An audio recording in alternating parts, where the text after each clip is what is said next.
तो स्वागत है आपका संडे विद सुपर बैटल के और एक एपिसोड में। और ये रहे आज के क्वेश्चंस, तो अब शुरू करते हैं। First question, superior iron man versus iron man. अब यहाँ पर स्पेसिफिक नहीं है कि हमें सुपीरियर आयरन मैन को किस आयरन मैन के साथ कंपेयर करना है, इसलिए एक काम करते हैं, मार्क 1 से लेकर मार्क 85 तक सबको कंपेयर कर देते हैं। लेकिन पहले जान लेते हैं सुपीरियर आयरन मैन की एबिलिटीज़ के बारे में।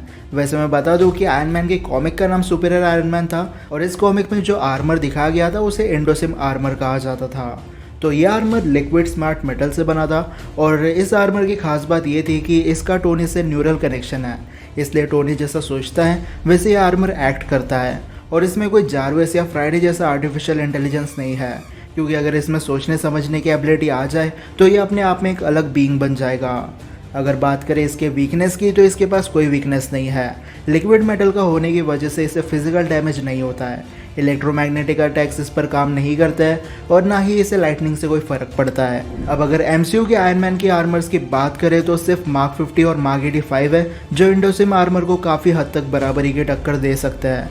पर सोच के देखो, एक ऐसा आर्मर जिसे डैमेज नहीं दे सकते, उसके अगेंस्ट में मार्क 50 और मार्क 85 क्या ही कर सकता है। पर एंडोसिम आर्मर एमसीयू आर्मर्स का बहुत कुछ उखाड़ सकता है।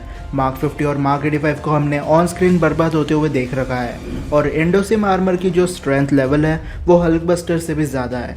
तो हो सकता है कि एमसीयू के आर्मर्स कुछ मिनट्स के लिए एंडोसिम आर्मर को टफ फाइट दे, लेकिन एक बार एंडोसिम आर्मर अपने बैटल मोड पे आ गया तो उसके बाद एमसीयू का कोई भी आर्मर उसके सामने नहीं टिकने वाला। इसलिए एंडोसिम आर्मर आयरन मैन के एमसीयू में बनाए 85 आर्मर से बेटर है। Second question, Scarlet Witch versus celestial. अब सेलेस्टियल वो है जो एक एंटायर गैलेक्सी को बनाते हैं और स्कारलेट विच आज के टाइम पर सबसे पावरफुल एंटी हीरो बन चुकी है, क्योंकि ये अकेले एक ऐसी मैजिक यूज़र है जो रियलिटी को मैनिपुलेट कर पाती है। पर क्या हो अगर सेलेस्टियल स्कारलेट विच के सामने आ जाए। अब देखो, सेलेस्टियल का साइज़ इतना बड़ा है कि वो सिर्फ एक पंच मार के पूरा प्लैनेट डिस्ट्रॉय कर सकता है। Scarlet Witch top tier magic user है, पर ना तो सेलेस्टियल का माइंड कंट्रोल किया जाता है और ना ही सेलेस्टियल पर टेलीकिनेसिस पावर काम करती है। तो अब सिर्फ रियलिटी मैनिपुलेशन बाकी रह जाती है, पर यह भी सेलेस्टियल के सामने काम नहीं करेगी। स्कारलेट विच अभी इतनी भी पावरफुल नहीं है कि वो एक पूरा प्लैनेट या सेलेस्टियल जैसों की रियलिटी को चेंज कर दे, जबकि सेलेस्टियल खुद एक टॉप टियर के रियलिटी मैनिपुलेटर होते हैं। ये बीइंग्स अपने पे आ जाए तो स्कारलेट विच के साथ पूरे गैलेक्सी को बर्बाद करके रख दे। और मल्टीवर्स ऑफ मैडनेस में स्कारलेट विच ने कहा था कि वो पूरे यूनिवर्स को अपना हेक्स बना सकती है, पर ऐसा करने के लिए उसे अमेरिका चावेज़ की पावर एब्जॉर्ब करनी पड़ेगी। और क्योंकि अमेरिका की पावर अभी उसके पास नहीं है, इसलिए वो यूनिवर्सल लेवल पे तो अपना मैजिक यूज़ नहीं कर सकती। तो कंक्लूजन की बात करें तो स्कारलेट विच यूनिवर्सल लेवल पे हेक्स बना लेती है, तो शायद ऐसा हो सकता है कि सेलेस्टियल इसके माइंड कंट्रोल का शिकार बन जाए। पर अभी के लिए तो स्कारलेट विच के पास यूनिवर्सल लेवल की पावर्स नहीं है, इसलिए सेलेस्टियल बड़ी आसानी से स्कारलेट विच को बैटल में बीट कर सकते हैं। Third question, ego versus Thanos. अब ये दोनों एमसीयू के सबसे पावरफुल सुपर विलन्स रह चुके हैं। एक तरफ ईगो द लिविंग प्लैनेट है जो एक सेलेस्टियल है और ये तब से एग्जिस्ट करता है जब यूनिवर्स बना था, और दूसरी तरफ मैड टाइटन थैनोस है जो 1000 साल का था, लेकिन थैनोस के सामने अच्छों की नहीं चलती थी। अब थैनोस एक इटर्नल और डेविएंट का कॉम्बिनेशन ज़रूर था, पर उसके पास कोई स्पेशल सुपर पावर्स नहीं थी। सुपर ह्यूमन स्ट्रेंथ, ड्यूरेबिलिटी और इंटेलिजेंस का होना थैनोस के लिए कोई स्पेशल बात नहीं थी, जबकि दूसरी तरफ ईगो काफ़ी स्पेशल था, क्योंकि उसकी जान उसके प्लैनेट के कोर में थी और वो अपने अवतार्स लेकर गैलेक्सी में ट्रैवल करता था और अवतार्स टेक्निकली इमॉर्टल होते हैं। तो अब बात करते हैं कि ये दोनों फाइट करते हैं तो विनर कौन बनेगा। अब देखो, थैनोस अगर ईगो से टाइटन या प्लैनेट अर्थ या किसी भी प्लैनेट पे फाइट करता है तो ईगो का हारना ऑलमोस्ट इम्पॉसिबल है, क्योंकि दूसरे प्लैनेट पर ईगो के अवतार्स होंगे जिनसे थैनोस फाइट करेगा। ईगो का अवतार थैनोस को डैमेज दे सकता है, पर थैनोस चाहकर भी ईगो को नहीं मार सकता। और अगर Thanos ego the living planet पे फाइट करता है तो ईगो अपने फुल पोटेंशियल पर होगा, वहाँ वो मैटर को मैनिपुलेट कर सकता है, जिसके सामने थैनोस की स्ट्रेंथ किसी काम की नहीं है। और थैनोस ताकतवर है, लेकिन इतना भी नहीं कि एक प्लैनेट को कोर से डिस्ट्रॉय कर दे। इसलिए अगर ईगो और थैनोस की बैटल होती है तो ईगो 10 में से 9 बार आराम से विनर बन जाएगा। एक पॉसिबिलिटी थैनोस के पास इसलिए है क्योंकि अगर वो अपने आर्मी को लेकर ईगो प्लैनेट पर पहुंच गया तो कोर डिस्ट्रॉय होने की पॉसिबिलिटी बढ़ जाती है। Fourth question, Aldrich magic versus chaos magic versus Asgardian magic. अब सबसे पहले बात करें एसगार्डियन मैजिक की, तो एसगार्डियन के हिसाब से वो मैजिक नहीं करते हैं, बल्कि वो एडवांस साइंस का यूज़ करके अपने बॉडी के लाइफ एनर्जी को चैनलाइज करता है। अब एसगार्डियन मैजिक हमें ज़्यादा तो देखने नहीं मिला, पर कुछ जगह हमारा नसीब अच्छा था जहाँ पर हमें एसगार्डियन मैजिक दिख गया, जैसे हेमडाल की आंखें, म्यूनर पर बोले जाने वाला स्पेल, फ्रीगा और लोकी के इल्यूजन्स, और थॉर ने अपनी पावर्स बच्चों में ट्रांसफर कर दी थी, वो भी एसगार्डियन मैजिक का हिस्सा है। अगर बात करें एल्ड्रिच मैजिक की, तो सोर्सरर एक डायमेंशन से पावर चैनलाइज करते हैं, जिसे अर्थ पर एल्ड्रिच मैजिक बोला जाता है।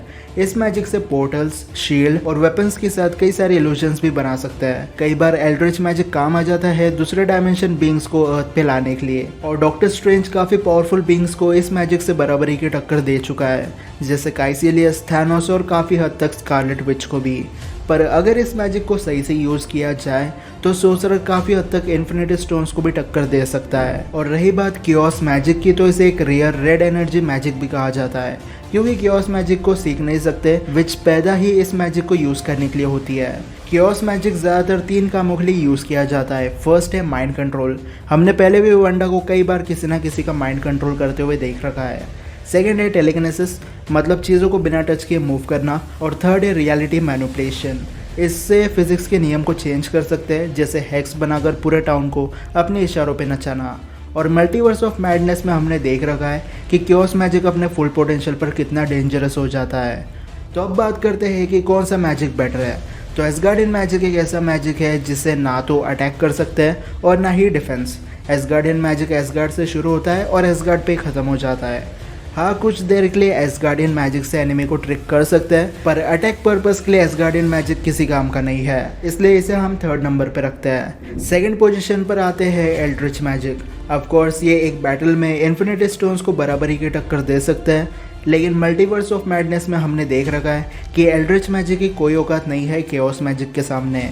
अगर एल्ड्रिच मैजिक से सब कुछ हो जाता तो डॉक्टर स्ट्रेंज 2-4 स्पेल पढ़ के ही स्कारलेट विच को रोक लेता। और फर्स्ट पे है कियोस मैजिक, क्योंकि आज के डेट में एमसीयू में इससे खतरनाक और पावरफुल कोई मैजिक नहीं है। रियलिटी मैनिपुलेशन टॉप टियर की सुपर पावर है, जिसके सामने सिर्फ गॉड लेवल बींग्स या कॉस्मिक एंटिटीज की चलती है, इसलिए कियोस मैजिक अभी के लिए तो सबसे पावरफुल है। 5th question, infinity stones versus Avengers. अब अगर हम एंड गेम के एवेंजर्स की टीम को पकड़ के चले तो हमें इसे काफ़ी कम मेंबर्स देखने मिलेंगे जो इन्फिनिटी स्टोन्स के सामने जिंदा रह सकते हैं, वो भी सिर्फ कुछ मिनट्स के लिए। आधे से ज़्यादा एवेंजर्स एक तो इंसान है या उन्हें मैजिक करना आता है, और सिर्फ Hulk, doctor strange, captain Marvel, Scarlet Witch और थॉर है जो काफ़ी हद तक इन्फिनिटी स्टोन्स की पावर से खुद को जिंदा रख सकते हैं। स्नैप हो गया तो ये सारे धूल बन जाएंगे, और ज़्यादा से ज़्यादा एवेंजर्स पावर स्टोन और माइंड स्टोन की एनर्जी को सर्वाइव कर सकता है, क्योंकि रियलिटी स्टोन से अगर रियलिटी मैनिपुलेशन कर दी तो एवेंजर्स का मरना पक्का है। और आज के डेट में कोई भी एवेंजर प्लानिटरी लेवल से ऊपर नहीं है, जबकि इन्फिनिटी स्टोन्स यूनिवर्सल लेवल की पावर होल्ड करता है। इसलिए इन्फिनिटी स्टोन्स को अगर सही से यूज़ किया जाए तो एवेंजर्स की कहानी शुरू होने से पहले ही ख़त्म हो जाएगी। एमसीयू में थैनोस ने काफ़ी इज्जत से इन्फिनिटी स्टोन्स को यूज़ किया था, वरना कॉमिक्स में तो इन्फिनिटी स्टोन से 2 सोल्स को एक करने से लेकर इनकर्जन तक हो रखे हैं। इसलिए एवेंजर्स की कोई औकात नहीं है आज भी इन्फिनिटी स्टोन्स के सामने। और इसी के साथ आज की संडे विद सुपर बैटल भी यही खत्म हो जाती है। लेकिन अब अगर आपके पास ऐसे कोई क्वेश्चंस हो तो मुझे कमेंट सेक्शन में ज़रूर बता सकते हो। वीडियो पसंद आई होगी तो इस वीडियो को लाइक और शेयर करना बिल्कुल मत भूलना, और चैनल को सब्सक्राइब कर देना इसी वीडियो देखने के लिए। तो फिलहाल के लिए इतना ही, अब मैं मिलता हूँ आपसे अगले वीडियो में, तब तक गुड बाय।